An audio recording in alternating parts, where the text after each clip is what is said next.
Ya vamos a dar comienzo a la sesión de esta tarde, la mesa número 13. Traten de ajustarse más o menos al tiempo, con cierta libertad, pero no mucha. Bienvenidos y bienvenidas a todos. Vamos a comenzar ya para mantener un ritmo más o menos vivo. En primer lugar, va a intervenir Paulina Bent, de la Universidad Diego Portales de Chile, con la comunicación llamada El mar del dolor, de éxfrasis invertida a campo en expansión. Cuando quiera, Paulina. Ya, muchas gracias. Bueno, gracias a los que están acá. Y, por supuesto, saludar a José Carlos, agradecerle la amistad, el cariño y todo lo que ha hecho por la literatura latinoamericana en España y para su difusión. Voy a empezar, voy a ir cambiando las imágenes, no las voy a explicar, sino que las voy a tratar de coordinar con lo que estoy diciendo. Bien, empiezo entonces. Antecedentes. La instalación El mar del dolor de Raúl Zurita fue realizada para la Bienal de Kochi, India. La obra se materializó en Aspen Wall House, una bodega de 34 metros de largo, 8 metros de ancho y 15 metros de alto. Los elementos escogidos para llevarla a cabo fueron 3. Agua del mar de Kochi, que inundaba por completo el lugar, 8 paneles de yeso de 10 metros de altura por un poco más de 3 metros de ancho cada uno, dispuestos sobre una de las paredes a todo lo largo, en cuya superficie se escribieron preguntas concisas, y por último, un texto más extenso en la pared del fondo del lugar. Solo se podría ingresar a la instalación por una de sus entradas, y para recorrerla, el visitante debía sumergir sus pies en el agua. Entonces ahí está Kochi, y no, tengo que pasar con este. Ahí está el galpón sin la intervención. Ahí están los planos de la intervención donde se ven los 8 paneles y los 34 metros que fueron cubiertos de agua.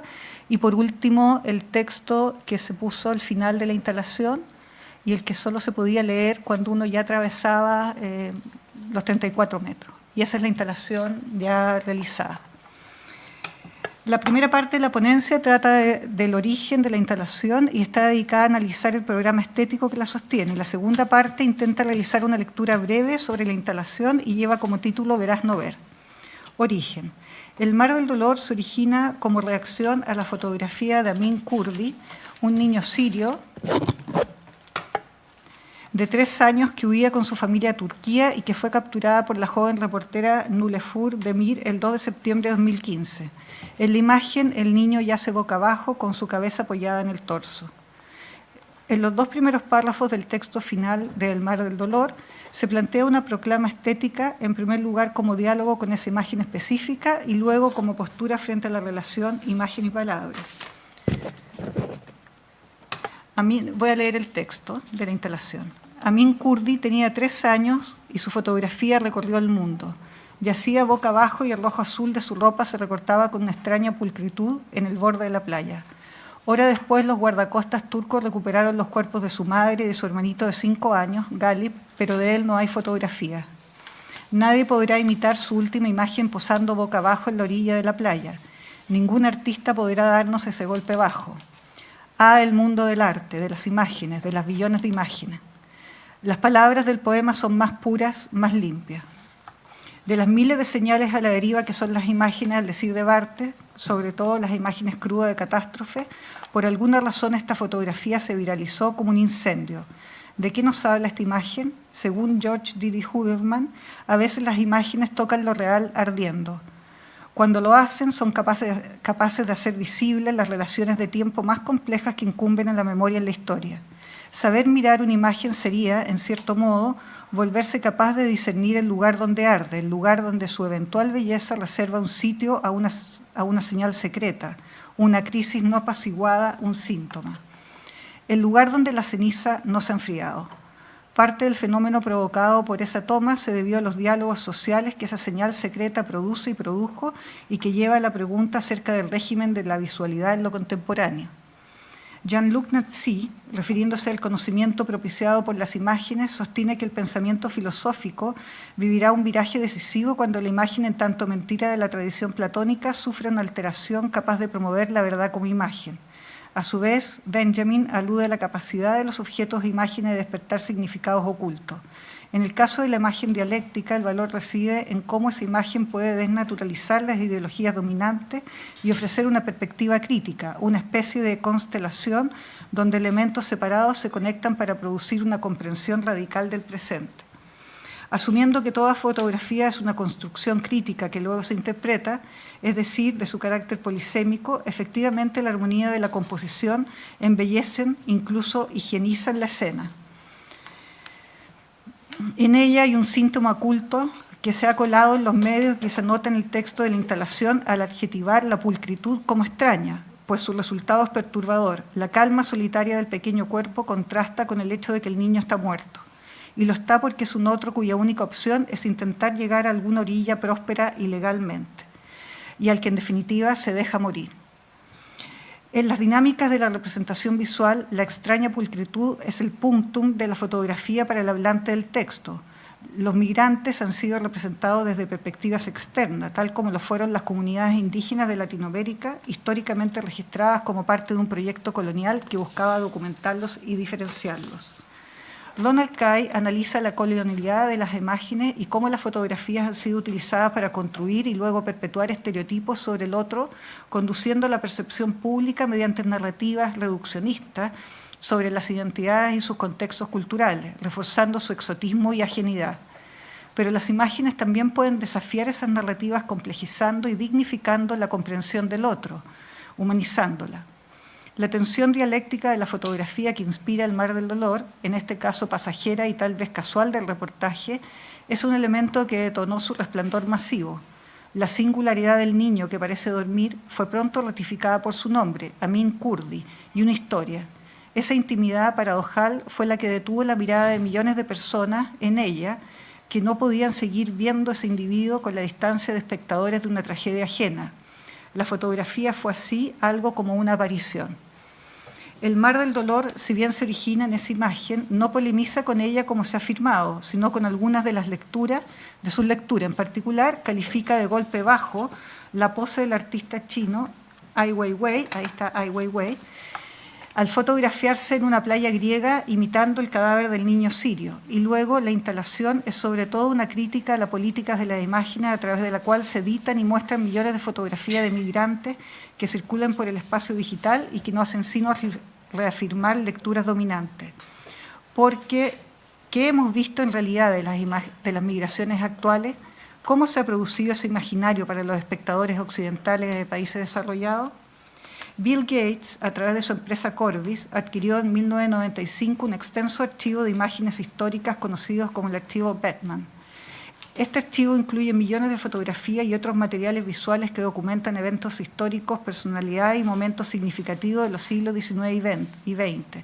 El archivo Beckman se encuentra actualmente bajo resguardo en un búnker en Pensilvania, y aunque Corbis fue vendida en 2016 a China Group, los derechos de muchas de estas imágenes ahora están administrados por Getty Images, uno de los mayores bancos de imágenes del mundo. Es así como hemos visto las migraciones, a través de imágenes seleccionadas por conglomerados como Getty Images para el diseño de nuestro consumo. Como bien señala Benjamin, cada muestra de cultura lo es también de la barbarie que oculta. Y este es el segundo círculo crucial de la relación con esa imagen que establece el mar del dolor. Su virilización no hizo sino evidente la ausencia en nuestro cotidiano espectáculo digital de otras imágenes tan capaces como la de Amin de restituir la singularidad a cada ser humano, aunque sea momentáneamente, de irrumpir en nuestras miradas colmadas por una sobreproducción de imágenes, unas que no amplían nuestra visión, sino que la enceguecen. Como ha planteado Clement Cherot en su exhaustivo estudio refiriéndose al 11 de septiembre norteamericano, las imágenes son puestas a funcionar por saturación de lo mismo desde el discurso dominante, como formas de producir un relato histórico homogéneo de la diferencia, acorde a una función política, canalizando formas de un discurso predeterminado y luego instalando un sentir común, legitimando formas de ver y sentir, promoviendo percepciones y la producción de un sentido y de respuestas compartidas. Con frecuencia la migración es controlada en su significado anclándola al vocablo hola, relacionándola así a una masa sin rostro ni nombre que se viene encima, ajena al orden social establecido y en síntesis caótica y amenazante. Las imágenes solicitan nuestra credulidad. Al mismo tiempo, nunca han proliferado tanto y nunca han sufrido tantas reivindicaciones, tantos rechazos, tanta censura y destrucción. Son todo eso al mismo tiempo, más en la era digital donde todos pasamos de ser sus espectadores a ser sus productores. El archivo está agujereado y en cada imagen no censurada ni destruida efectivamente subyace la destrucción y la barbarie. Pero lo contrario también es cierto. Los documentos de barbarie, como son las imágenes de los campos de concentración o la fotografía de Kurdi, son un documento de cultura que muestran no la historia propiamente dicha, sino una posibilidad de arqueología crítica y dialéctica. Las imágenes muestran y ocultan, y es con esa ocultación que en extremo deviene censura, con la que también esta instalación hace un contrapunto. Entonces, a la pregunta de qué sucede con el contradictorio tema de los migrantes o cómo dar imágenes a aquello, la respuesta en esta instalación es omitirla, pues es inevitable que el participante las traiga consigo. Por esa razón, la obra de Zurita está dedicada a Galip Kurdi, el hermano mayor de 5 años y del que se carece de imágenes, y que también murió en el cruce del mar, pero cuyo cuerpo no fue devuelto a la playa. La instalación funciona como un intento de restituirle su identidad y memoria y llamar la atención sobre los cientos de desaparecidos en la travesía en el Mediterráneo, seres que no cuentan con fotografías ni nombres. Didi Huberman se pregunta, ¿dónde hallar el lugar de los sin nombre, la dignidad de los sin imágenes, aquellos cuya memoria misma se quiere matar? Responder esas preguntas ha sido un intento constante en la obra zuritiana. Esa pulcritud de la ropa del niño es extraña porque también activa la memoria sudamericana de los desaparecidos por la dictadura y algunas de sus imágenes terribles como los cuerpos de los sin nombre que a veces aparecían devueltos por el mar. Para ser exactos, imágenes como la del cuerpo desfigurado por la tortura de la profesora Marta Ugarte, devuelto a una playa de Chile en 1976 cuando se afirmaba que en el país no había desaparecido, siendo asignada la causa de su muerte por los medios oficiales a un crimen pasional. Los paisajes surgen en el universo zuritiano como el lugar de los sin nombre, aquellos que carecen de un lugar de memoria inscrito por medio de una lápida que los identifique. Así leemos en Anteparaíso, voy a leer solamente el último verso. Bautizados hasta los sin nombre, se hicieron allí un santoral sobre estas playas que recién entonces pudieron ser las innombradas costas de la patria. La desaparición es una fractura en el cotidiano del colectivo dislocado. El espacio de la playa es un trance entre la tierra que acoge los muertos y con ello nuestra memoria y el mar. Los paisajes como el desierto son el santoral de los sin nombre, un campo expandido de memoria que excede el tiempo histórico, incluso el horizonte del humano, ya que contienen en sí una memoria acumulada de los que nos preceden y donde encontrarán una inscripción aquellos que no tienen país por algún otro motivo. También, dice Zurita, todos los sin nombre fueron entonces los amorosos hijos de la patria, para que nombrados ellos mismos fuesen allí el padre que les clamaron tantos hijos. Los paisajes no suturan el duelo, que no es posible de contener u ordenar, como se intenta con las tumbas o en su defecto con las memoriales, sino que, dada su condición excesiva, producen una rancia en las apariciones de los sin nombre y sus duelos son paradojalmente su último refugio. El mar del dolor se desborda hacia otros contextos y hacia la memoria colectiva, ya que funciona como una inscripción efímera que no pretende domesticar la historia como puede suceder en espacios oficiales asignados para ello, sino que pretende hacer presente a los ausentes por medio de la experiencia, al igual que con otras inscripciones poéticas sobre el paisaje, como la escritura en los versos del cielo de Nueva York o la escritura de Ni pena ni miedo en el desierto de Atacama. La estrategia consistía en reconducir la experiencia migratoria saturada de imágenes hacia la intimidad del poema y del ejercicio personal de embarcarse hacia otra orilla, sin saber si sobrevivirá el comprometerse a cruzar hacia lo desconocido, aunque sea simbólicamente. El espectador duda en la puerta de la instalación de Cochi si entra o no al agua para recuperar los 34 metros del galpón, para leer las preguntas de los paneles y desplazarse para poder al fin acceder al texto iluminado del fondo. Y ese riesgo es un elemento esencial de la instalación. Según Erika Fischer, la duda es la esencia de cualquier performance. ¿Qué postulados debo seguir como espectador? ¿Los éticos, los estéticos? ¿Qué se espera de mí? ¿Qué me pasará si entro en juego? El espectador pierde la soberanía porque es el cuarto elemento de un evento que aún no termina y que no sabe cómo termina. La instalación lo sitúa en una experiencia dialógica. El mar del dolor también toma una postura estética en torno al vínculo inestable y siempre problemático entre el régimen de la imagen y el régimen de la palabra mediante la consigna a los billones de imágenes. Las palabras del poema son más puras, más limpias. La propuesta de carencia de imágenes, una rareza en una bienal de artes visuales, descansa en la creencia sartreana de que en el poema las palabras están en estado salvaje, libres, viscerales. Como se sabe, Sartre pensaba que la poesía era capaz de devolver a las palabras su poder original, expandiendo el campo semántico, esa pureza a la que alude el poeta, y con ello posibilita la exploración de la complejidad de la existencia. Una instalación es sobre todo una gramática, un determinado orden del discurso que visibiliza maneras de pensar, de sentir, de ver el mundo. Hace hablar a los objetos seleccionados por medio de la estrategia topológica de la descontextualización, siendo también una que clausura el problema de la atrofia del aura planteada por Benjamin, puesto que es nueva no por sus objetos que son comunes y corrientes, sino porque gracias a una diferencia topológica se producen nuevas miradas a partir de lo mismo.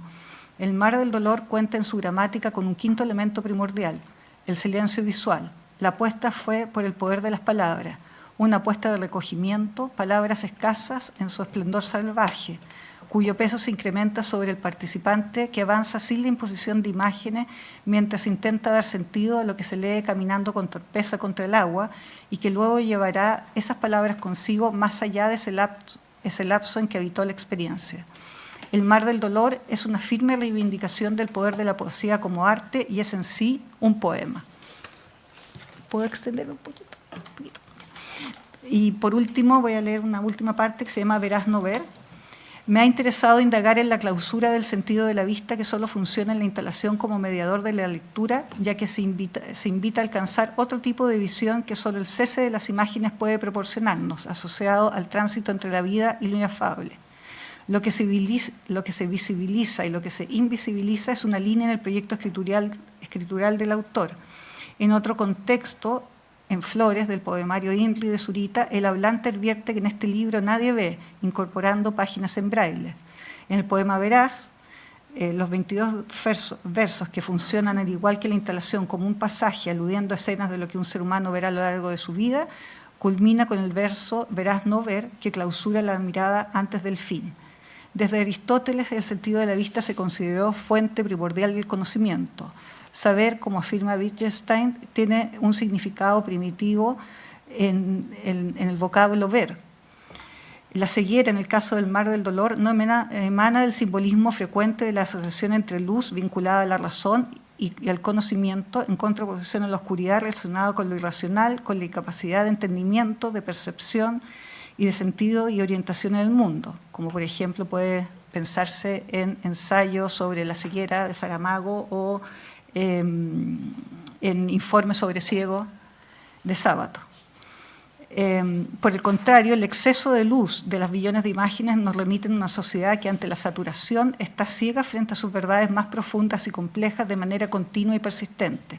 Se trata de la opacidad implicada en la vista, en su complejidad actual cuando han caído los antiguos sistemas de representación y de comprensión del mundo basados en la razón. La distinción que hace Barthes entre ver y mirar viene al caso. Mientras ver está asociado a lo mundano y vivo, el mirar implica una comprensión profunda de lo esencial.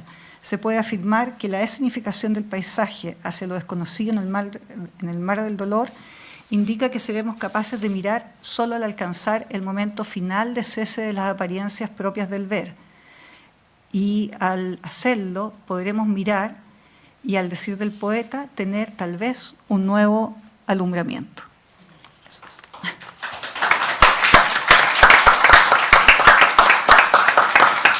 Gracias.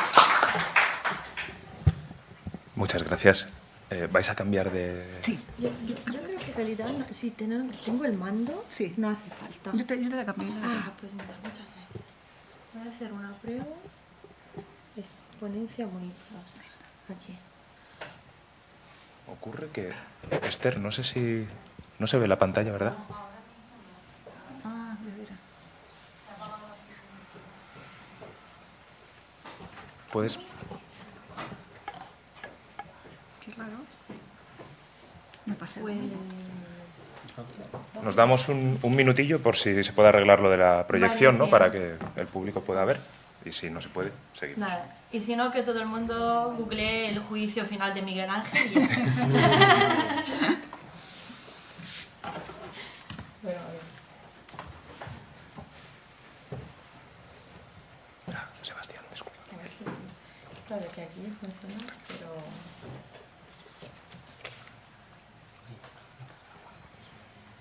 Qué raro, ¿no? Qué mala suerte, además. La primera vez que pasa. Está todo bien conectado, sí. Sí, supuestamente sí. Porque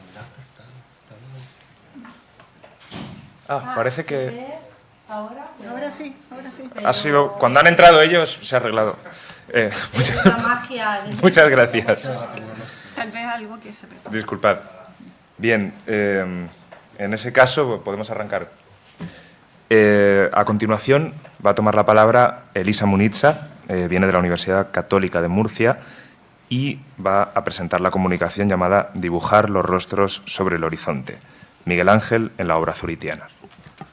Muy bien, muchas gracias. Voy a poner yo también el cronómetro porque el tiempo es un asunto muy importante en estas ponencias. Vale, muchísimas gracias, Ferran. En primer lugar, he de decir que de verdad que es un honor y un lujo para mí estar aquí con amigos tan queridos, con Paulina, con Raúl, para brindar homenaje al maestro de muchos, ¿no? Como se ha dicho en estos días, a José Carlos Rovira, que hoy voy a citar mucho también. Así que vamos a empezar. Yo voy a empezar con una cita. Es una cita de un libro titulado Los poemas muertos. En uno de los ángulos del juicio final, Miguel Ángel pintó su propio rostro como un pellejo vacío, como una máscara de piel. Lo que pintó en realidad fue una condena. Arrasados de amor y de las futuras miserias, los artistas que vendrán deberán retomar ese cuero seco, inyectarle de nuevo sus facciones y tenderlo sobre el horizonte para que todos los rostros vacíos de esta tierra vuelvan a mirar el cielo, recuperado de sus rasgos. Más allá de la belleza de las palabras, he empezado con esta cita por dos razones. La primera es que es un resumen y una introducción estupenda a esta ponencia, porque realmente resume lo que quiero decir, hablando de los artistas, introduciendo la figura de Miguel Ángel en la obra zuritiana. Y por otro lado, porque en el momento en el que pensamos en Zurita y en la influencia de Italia, pensamos en Dante. Pues hay una influencia de Dante efectivamente muy grande, se nota desde el primer poemario, el Sermón de la Montaña. Conocemos la abuela que le recitaba los cantos de la Divina Comedia, pero sí que es cierto que el arte también tiene su espacio. Estoy hablando evidentemente en el marco del mundo italiano, todo lo demás, pero también en el marco del mundo italiano. En línea general, por ejemplo, ya podríamos hablar de los ensayos sobre Matta, sobre Francis Bacon, podríamos hablar de Cada, de las acciones poéticas, pero efectivamente también tenemos la influencia de Miguel Ángel. Ahora bien, toda obra efectivamente tiene su evolución, ¿no? Entonces pasamos de Dante en una primera parte de la obra zuritiana, que luego ya poco a poco ve un poquito más lo que es la influencia de Miguel Ángel. Ahora bien, los investigadores, José Carlos Rovira y Eva Valerio, en línea general delinean tres espacios, ¿no? O sea, el primer espacio sería del 69 al 82, con la publicación de Anteparaíso, luego ya del 82 al 94 y luego del 94 hasta 2011, ¿no? Con la culminación del poemario Zurita. Pero yo, sin refutar nada del maestro, porque esto no es posible en ningún momento, pero sí que es verdad que en relación al mundo italiano divido la obra zuritiana en dos fases. La primera, que empieza con el Sermón de la Montaña y llega hasta el año 2000, y luego a partir del año 2000 hasta hoy en día. ¿Por qué? Porque en el 2000 se publica una obra que en mi opinión es un gran punto de inflexión y que marca un antes y un después, porque marca la construcción de una nueva conciencia poética, y sería el libro de ensayos sobre el amor, el sufrimiento y el nuevo milenio.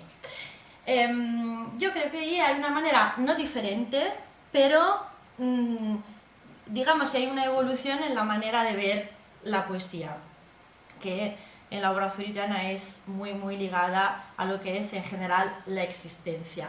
Empieza con un ensayo titulado Dos anotaciones sobre el amor, el sufrimiento y el nuevo milenio, donde se sienta la idea de que el dolor es el motor del que surge la conciencia del milagro de la existencia. ¿Qué quiere decir? Ese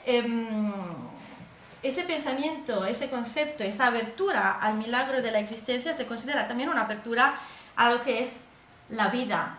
Y la vida es un espectáculo que proporciona el cosmos. Hablando de majestuosidad, hablando de belleza. Y en este marco, ¿cuál es el espectáculo? Sería la naturaleza. Entonces, se crean ahí dos dimensiones, hablando de la majestuosidad de esta existencia. Tenemos por un lado la dimensión europea, que sería, por ejemplo, en nuestro caso, la Capilla Sixtina de Miguel Ángel, o las obras maravillosas que él ha podido esculpir o pintar. Y en cambio, por otro lado, tenemos en América Latina lo que es la majestuosidad, la belleza y la grandiosidad de la naturaleza, que en muchos casos, vuelvo a citar a José Carlos Rovira, los investigadores han dicho que son dos cosas que son contrapuestas, pero en realidad no, realmente no son dos cosas diferentes, sino que en la obra zuritiana se complementan, se vienen a complementar. Y entonces, el año 2000 y la publicación de este libro es realmente ese primer paso hacia esta complementación. Hay algo más, porque realmente la naturaleza no es majestuosa, no es grandiosa solo por su belleza, sino también porque es portadora de una memoria colectiva.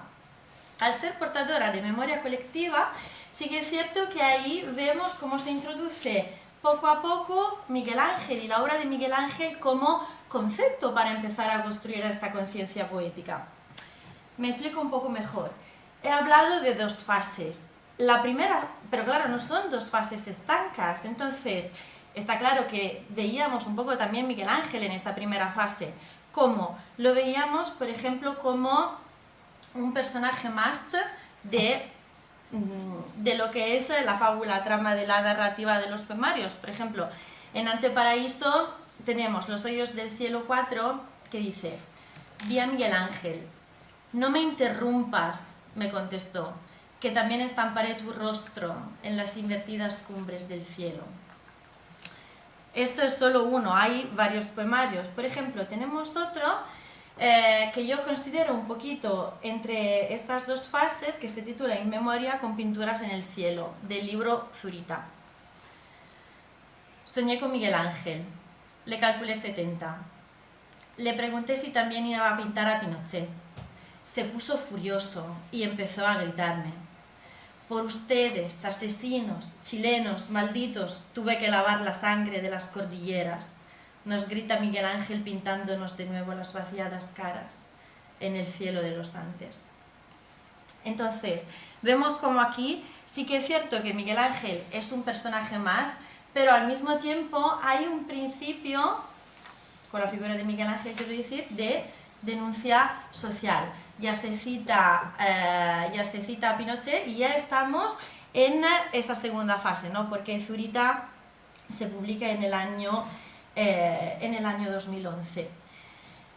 Tenemos también en esta segunda fase no solo la figura de Miguel Ángel, sino también otro concepto que es muy importante, que es la introducción del mundo mapuche, de la idea de cosmogonía mapuche. Ahora bien, repito, no estamos hablando de dos fases estancas, entonces está claro que podemos encontrar un poco de lo que es el mundo mapuche y la obra zuritiana también en la primera fase, a partir del famoso encuentro del 88 con Lionel Yenlaf. Pero aquí se ve de manera un poquito más contundente, sobre todo en la que yo considero una obra clave a la hora de considerar esta fusión de la dimensión americana y de la dimensión europea, donde vemos Miguel Ángel, es decir, la vida nueva. La vida nueva, pero estoy hablando de la vida nueva versión final. Sabemos que hay una primera vida nueva del 94, se vuelve a publicar en su versión final en el 2008, y ahí sí que es cierto que es una versión más completa donde podemos ver un poquito mejor, en mi opinión, esta fusión. Encontramos aquí Miguel Ángel otra vez como personaje, pero no solo eso. Encontramos también unos dibujos, que son unos dibujos del propio Raúl Zurita, con unos versos. Te había amado tanto, río Futalufum. Se sodomizaban, río Fui. Se mordían los brazos, ahogados del Biobío. Y luego ya se cita el Becker. Estamos hablando entonces de unas figuras, unas líneas blancas en un fondo azul y de la mención de unos ríos. ¿Por qué? Aquí vemos la cosmogonía mapuche. ¿Por qué? Según la cosmogonía mapuche, los ríos suben al cielo y bajan a la tierra en una representación de nuestras vidas, en un espacio en el que conviven los vivos y los muertos, en el que convive el pasado, en el que convive el presente y en el que convive el futuro. Entonces, junto a la denuncia social, se expresa de esta manera también lo que es un concepto que es profundamente ligado a lo que es la filosofía mapuche, que efectivamente se fusiona con Miguel Ángel. ¿Dónde vemos aquí Miguel Ángel? Lo vemos en la desolación y el horror de los rostros, que nos recuerda un poco a los rostros y la desolación y el horror y el terror de los rostros de los personajes de la Capilla Sixtina. Aquí no se puede apreciar muy bien porque la imagen es pequeñita, pero sí que es cierto que se ven unos rostros desesperados, con mucho miedo, tristes, más allá, por ejemplo, del rostro de Miguel Ángel, que es un pellejo vacío, ¿no? Que es espeluznante. Pero básicamente aquí reside lo que es realmente la denuncia social y la voluntad de crear una nueva concepción y conciencia poética, mezclando justamente estas dos dimensiones. Y tenemos además una referencia más, es decir, el hecho de que nosotros podamos ver estas líneas blancas sobre un fondo azul nos recuerdan un poco a unas nubes que ponen esta obra, o sea, esta parte de la obra entre cielo y tierra, tal y como lo eran, por ejemplo, Ni pena ni miedo, que para verlo es obligatorio, digamos, poder leerlo desde el cielo, o, por ejemplo, La vida nueva, la poesía La vida nueva, es decir, estos versos escritos en el cielo con los helicópteros. Entonces,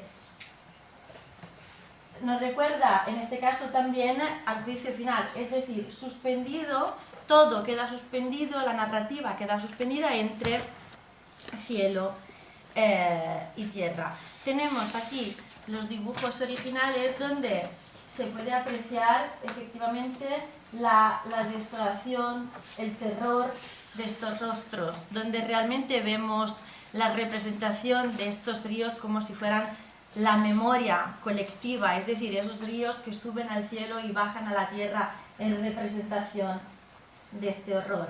Y para comprobarlo, para darle más fuerza, tenemos los versos Te había amado tanto, se sodomizaban.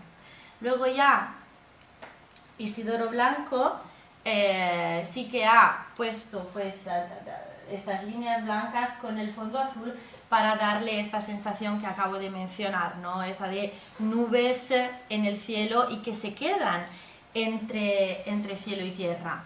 Ahí vemos además la referencia a la Capilla Sixtina, simplemente por un tema de color, porque aquí tenemos ese azul maravilloso también, y además pone las imágenes en perspectiva. Benoît Santini nos dijo, escribió de manera muy acertada que estos dibujos, estas imágenes son un instrumento de denuncia muy potente. Y efectivamente es totalmente cierto. Pero quiero añadir algo. Porque si vemos lo que es este instrumento de denuncia,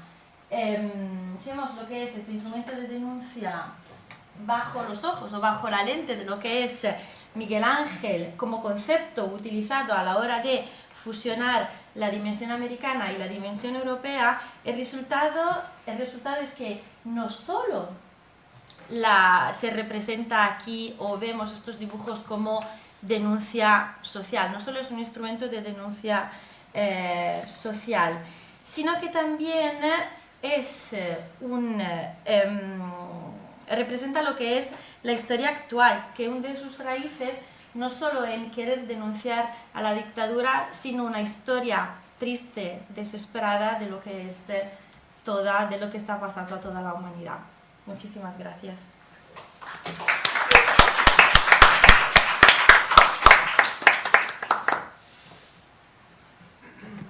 Muchas gracias, Elisa.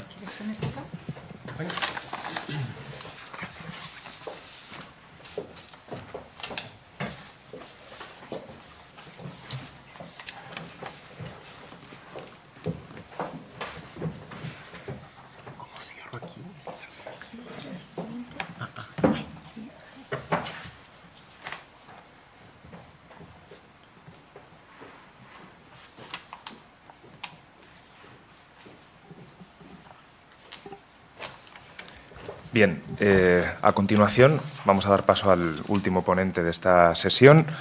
Se trata de Sebastián Schönenbeck, viene de la Pontificia Universidad Católica de Chile y va a presentar la comunicación con el nombre Escritura e imagen en diario íntimo de Luis Oyarzún, reconfiguraciones del paisaje en Chile. Muchas gracias. Son 3 las premisas que debo presentar antes de abordar el problema acerca de una reconfiguración paisajística en Luis Oyarzún, reconfiguración que pasa necesariamente por una relación particular entre imagen y escritura. La primera indica la superación de Oyarzún con respecto a una tradición criollista o regionalista. Esta última, la tradición criollista, abordó el paisaje en Chile con el afán de incluirlo en la escena del imaginario nacional. Los entornos, sus personajes típicos y el habla popular comenzaron a figurar en la narrativa chilena. No se trató de una integración del paisaje con un afán idealizante. Más bien la naturaleza fue representada como una fuerza que, pese a su belleza, era hostil para el sujeto y su proyecto de civilización. En el caso de la novela Sursulita, 1920, de Mariano Latorre, es el caso, de esta novela Sursulita de Mariano Latorre, quien plantea un nuevo escenario para la oposición civilización y barbarie, oposición que durante el siglo XIX no fue gravitante para las letras chilenas, muy a diferencia del caso de la Argentina. Ahora bien, Oyarzún observa, representa y construye un paisaje desde los afectos. Carente de una ideología nacionalista, el académico, ensayista, poeta y novelista chileno reconoce en el paisaje una dulzura cuya experiencia y conocimiento garantiza una pertenencia a una comunidad nacional. Para Oyarzún se es chileno o chilena solo si conocemos y reconocemos los nombres de la flora y de la fauna endémicas del territorio. La segunda premisa guarda relación con el género discursivo cultivado por Oyarzún para emprender su proyecto ecocrítico y paisajístico. ¿Por qué Oyarzún optó por el diario? ¿Cuáles eran las posibilidades y ventajas que este género le ofrecía para la reconfiguración del paisaje? La obra que aquí nos reúne es el diario más importante y extenso escrito en Chile, país más bien resistente al cultivo de los llamados géneros referenciales. Por otro lado, el calificativo de íntimo no es del propio Oyarzún, sino del primer editor del diario, Leonidas Morales, quien lo publicó en 1995, es decir, 23 años tras la muerte de su autor. Pienso que el diario de vida se presta para una percepción del paisaje entendido desde la fenomenología, en cuanto hay una escasa mediación entre el momento de la enunciación y la observación del entorno natural, llegándose a producir una cuasi simultaneidad. Tercera y última premisa. Los diversos y variados paisajes de Oyarzún no responden necesariamente a un modelo bucólico, ni tampoco son vistas que pudiésemos describir y analizar exclusivamente desde categorías estéticas tales como lo bello, lo sublime o lo pintoresco. Digo esto porque gran parte de la historia del paisaje ha sido dado cuenta, ¿no?, desde esas categorías estéticas. Pienso en lo pintoresco con Gilpin, acuñó la categoría ante el jardín paisajístico inglés, y por supuesto en Burke, ¿no?, quien estableció antes de Kant la categoría de lo sublime al visitar el desierto de Sahara. A través de los paisajes no solo advertimos múltiples estados anímicos que van desde la alegría a la desesperación y tristeza, sino también una variación del juicio de valor y estético con la cual se emprende una crítica a la nación y a sus procesos de una modernización desigual. Dado lo anterior, propongo que Oyarzún particulariza el paisaje no solo a través de una identificación del referente, sino también mediante la forma escritural con la cual describe. Esta forma tiene que ver con un acercamiento de la escritura a la imagen visual. Se trata de un efecto visualizante de la escritura, algo así como un simulacro que la escritura lleva a cabo para aparecer como si fuera una imagen visual. Para ello, Luis Oyarzún acudirá a la pintura como referente con la cual compara y explica lo observado. Un solo ejemplo al respecto, aunque hay muchos. El plumbago celeste florece alrededor de un cactus arbóreo en el Cerro Santa Lucía, Santiago, y el tamarix nebuloso parece pintado por Marie Laurencin. En un segundo lugar, la forma escritura a través de la cual Luis Oyarzún particulariza el paisaje se forja a través de una indistinción entre el observar la naturaleza y el representarla escrituralmente. Se observa para escribir, pero también se escribe para observar. La mirada tiene pues su consumación en el acto de escribir como registro, testimonio y transcripción, pese a que el momento de la escritura no coincida plenamente o exactamente con el de la observación. Cito a Oyarzún: quisiera describir realmente algo, descubrir un objeto, romper de un solo tajo en mí el destierro del alma humana. No estamos fuera del paraíso porque no vemos. Oigo a ese jardín, lo veo, hay en la flor del azulillo un tiritón de mi alma que no puedo expresar. El azulillo es una flor silvestre chilena, ¿no? Es la Pasitea caurilea, ¿no? Que es muy abundante, sobre todo en la zona central de Chile. Otra cita que también explica la cooperación entre observación y lenguaje. No podré salvarme, pienso, si no lo veo todo, si no veo bien lo que tengo frente a mí. Qué difícil es en verdad que vea siquiera medianamente bien, y cuánto más difícil todavía es que escriba, que represente verbalmente lo que veo, pues al fin, ¿no es este un designio de pintor y no de escritor? Y con el mismo ánimo vuelve a afirmar en 1953, me deleita leer obras científicas de cualquier época. Hay en ellas un deseo de ver todo con mayúscula. ¿Cómo podríamos definir el concepto de paisaje a través de lo ya indicado sobre Luis Oyarzún? Término interdisciplinario, el paisaje puede ser formulado con diferentes medios, lenguajes y formatos, aunque bien sabemos que es difícil escapar de su naturaleza visual, dado que el término surge para referirse al género pictórico gestado a los albores de la modernidad. No obstante, paisaje no solo implica representación, puesto que también puede ser entendido como la observación de un espacio real o histórico, observación que no deviene necesariamente en una mímesis que al modo de un documental registre tal acontecimiento. Por otro lado, el paisaje también puede ser entendido como intervención urbanística, arquitectónica, industrial, vial, land art e incluso paisajística, en cuanto el diseño de jardines es también una intervención que irrumpe en espacios ya existentes. Aunque las posibilidades de definición del término son casi infinitas, podríamos decir finalmente que el paisaje es experiencia de observación de la superficie terrestre, experiencia del sujeto que reconoce y recompone. Reconoce puesto que al mirar el entorno identifica y recuerda imágenes almacenadas en su bagaje cultural, es la gran teoría de Alain Roger. Recompone puesto que produce una nueva versión del lugar a través de una mirada que jerarquiza y armoniza los elementos constituyentes de ese mismo sitio. El paisaje es, por lo tanto, una construcción cultural que no sería posible sin la naturaleza. En esta dialéctica, la naturaleza ha adquirido algo de cultura y la cultura algo de naturaleza.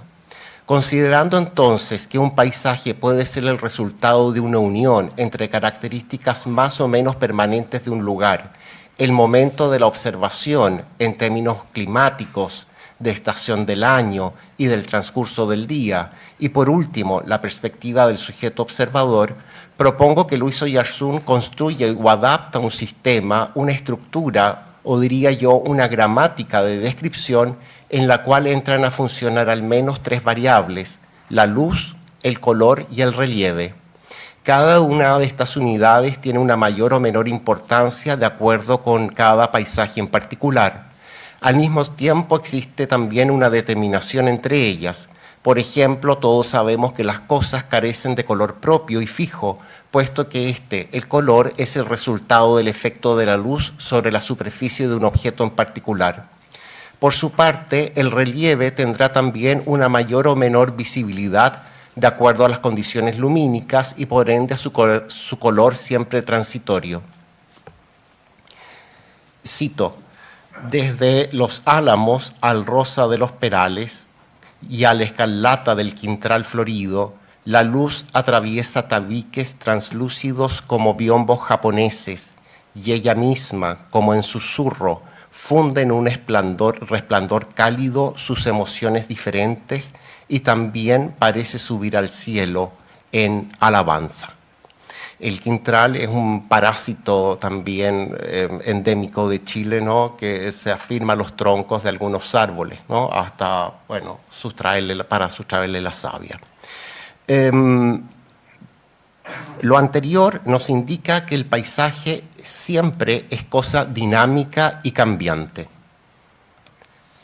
Cito: en la mañana debemos regresar a Porvenir. Porvenir está en Tierra del Fuego. Vuelta a la civilización. Desde aquí, Punta Arenas es una metrópolis. He pasado en este lugar sin nombre, lote 15, unos días de reposo completo, al margen de todo, sin raíces, más atento al cielo que a la tierra, pues los paisajes de la Pampa en la Patagonia y en la Tierra del Fuego son cosas como las que amaba el elfo de la leyenda, paisajes sin nubes. Y qué cambiantes son estas planicies que reciben el viento de la Antártica. No permanecen un solo instante, movibles como el mar, parecen no tener ley y jamás repiten la misma figura. Tanto como ellas cambia el color de la hierba y de la tierra. Veamos entonces algunos breves ejemplos de cómo operan estas variables o unidades en algunas descripciones paisajísticas del diario íntimo, ¿no? La variable de la luz, del color y del relieve. No obstante, quiero precisar para los que no conocen la geografía de Chile que me voy a centrar básicamente en Magallanes, ¿no? Está el estrecho de Magallanes, al sur del estrecho, Tierra del Fuego. Está la división territorial, ¿no? El verde profundo es el lado argentino. Ahí está un poquito más especificado, ¿no?, el estrecho. Hay que ubicarse por el estrecho. Llama la atención cómo la sensibilidad de Oyarzún ante la luz se exacerba durante el crepúsculo, momento, de acuerdo con Hegel, de síntesis entre el día, la claridad, y la noche, es decir, la oscuridad. En efecto, la luz, que dice Oyarzún, se va como la vida de un cuerpo que muere. Se desparrama lentamente en los paisajes crepusculares de Punta Arenas, en el extremo sur de Chile. Cito: la florecilla cogida en un crepúsculo luminoso de verano en las dunas de la costa no me impedirá escribir una línea frente a este crepúsculo lento de Punta Arenas. La luz se resiste a partir. ¿Qué hace después? Ahí está todavía, insomne, la más triste luz de la tierra, penetrando tal vez lentamente en las cosas que la necesitan, la beben con una avidez cansada. Anoche nevó, pero la nieve se ha derretido ya en las calles. Permanece solo en las colinas desnuda, nieve sola, vista por las bandadas de gansos salvajes. Ayer había un cielo de nube gris perla que parecían plumas de tórtolas precursoras de nieve. Recordar esta dulce angustia crepuscular de calles desiertas, de mi garganta dolorida, estaba con resfriado, y de mi cambiado corazón. Cierre de cita. Al parecer, el efecto de la última luz del día sobre la nieve genera un cuadro cromáticamente complejo. 2 días después, el 20 de julio de 1952, Oyarzún vuelve a escribir lo siguiente. Sentí el sumo deleite de ver las colinas nevadas en la ciudad y el estrecho en el fondo, ya a lo lejos las costas de la Tierra de Fuego, bajo una luz ya casi crepuscular y un cielo de horizonte verde pálido con nubecillas lila y rosa, inmóviles en la lejanía hacia el sur, en su hondanada de un ocre toledano. Punta Arenas parecía Bergen o Alberg, una de esas ciudades escandinavas de las primeras páginas del diccionario que tanto me seducían cuando niño. En Oyarzún, la determinación del color genera el efecto de agrandar o achicar el tamaño o la superficie del espacio abierto. Encontrándose en la sureña ciudad de Valdivia durante un verano, específicamente el 1 de febrero de 1954, Oyarzún escribe: el paisaje del mar, orillado por campos dorados y verdes de labranza, era ayer amplio y tan claro que se distinguía hasta los relieves de las pequeñas rocas de la costa. Cierre de cita. Llama la atención cómo el mar, espacio de por sí inmenso e inabarcable para la mirada, se amplía al estar junto a superficies terrestres verdes y doradas, correspondientes seguramente a praderas ganaderas y a trigales antes de la cosecha. Por otro lado, la combinación del azul, verde y dorado detalla los accidentes del relieve rocoso. Definido como el conjunto de formas complejas que accidentan la superficie del globo terráqueo, el relieve es la variable que indica, tal vez con mayor rigor, el carácter superficial del paisaje. Superficial y no superfluo, ¿no? Para remitirme a la distinción semántica de Catalina esta mañana. Desde un avión con rumbo al sur, Luis Oyarzún observa a vuelo de pájaro el relieve erosionado del territorio.